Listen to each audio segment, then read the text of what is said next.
এবার যে খবরে নজর রাখবো আমরা, আবগারি দপ্তরের দুর্নীতির বিরুদ্ধে পদক্ষেপ শুরু করলো রাজ্য সরকার। আবগারি দপ্তরের একাধিক দুর্নীতির রিপোর্টও তলব করা হয়েছে। আরো একবার জানিয়ে রাখতে চাইবো, আবগারি দপ্তরের দুর্নীতির বিরুদ্ধে পদক্ষেপ শুরু করলো রাজ্য সরকার। আবগারি দপ্তরের একাধিক দুর্নীতির রিপোর্ট তলব করেছে অর্থ দপ্তর। নীতি পরিবর্তন করে কোনো ধরনের কোনো দুর্নীতির রাস্তা খোলা হয়েছে কিনা সবটাই খতিয়ে দেখা হচ্ছে। আবগারি দপ্তরের দুর্নীতির বিরুদ্ধে পদক্ষেপ শুরু করলো রাজ্য সরকার।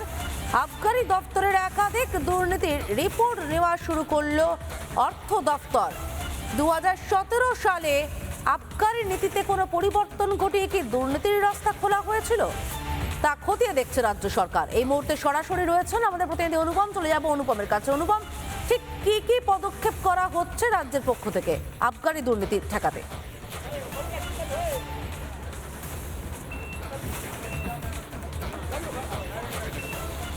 দেখো, তোমাকে জানিয়ে রাখি 300 কোটি টাকার দুর্নীতির অভিযোগ উঠেছে এবং এই অভিযোগ জমা হওয়ার পর এই দুর্নীতির সাথে কারা কারা যুক্ত সেইটা তদন্ত করে দেখা হবে। রাজ্যের ফিনান্স ডিপার্টমেন্ট বা অর্থ দপ্তর এই তদন্ত শুরু করেছে। যে কমিটি গঠন করা হয়েছে সেই কমিটি এটা খতিয়ে দেখবে। 2017 সালে আবগারি বিভাগের যে আইনের একটা পরিবর্তন আনা হয়েছিল, সেই পরিবর্তন এনে ডিস্ট্রিবিউশন এবং খুচরো ব্যবসায়ীদেরকে দেওয়া এই যে একটা পরিবর্তন, সেই পরিবর্তনের ফলে 300 কোটি টাকার দুর্নীতির অভিযোগ উঠছে। ফলে মুখ্যমন্ত্রী শুভেন্দু অধিকারী বারবার একটা কথা বলছেন যে কোনো দুর্নীতির সাথে আপোষ নয়। যারা দুর্নীতির সাথে যুক্ত প্রত্যক্ষ এবং পরোক্ষভাবে প্রত্যেকের বিরুদ্ধে ব্যবস্থা নেওয়া হবে। তেমনই তোমায় জানিয়ে রাখি যে এই 300 কোটি টাকার দুর্নীতির অভিযোগ সম্প্রতি এই অভিযোগ দায়ের হয়েছিল। এই অভিযোগ আসার পর খতিয়ে দেখা হচ্ছিল যে এই অভিযোগের সত্যতা কতটা রয়েছে।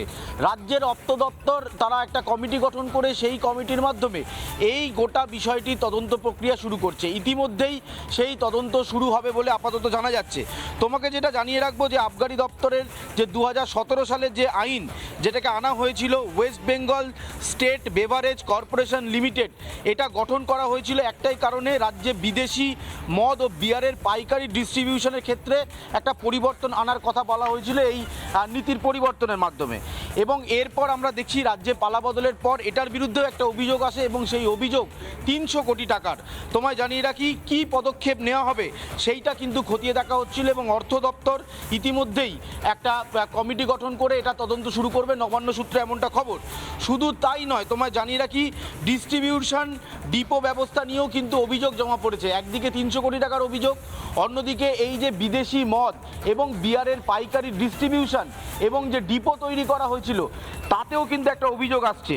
অভিযোগ তোমায় জানানো হয়েছিল ডিস্ট্রিবিউটার ডিপো মডেলের খুচরো আউটলেট এবং এই যে পণ্য সরবরাহ করা হচ্ছে তা ব্যবসায়ীদের কাছ থেকে ডেলিভারি ফি পর্যন্ত নেওয়া হতো।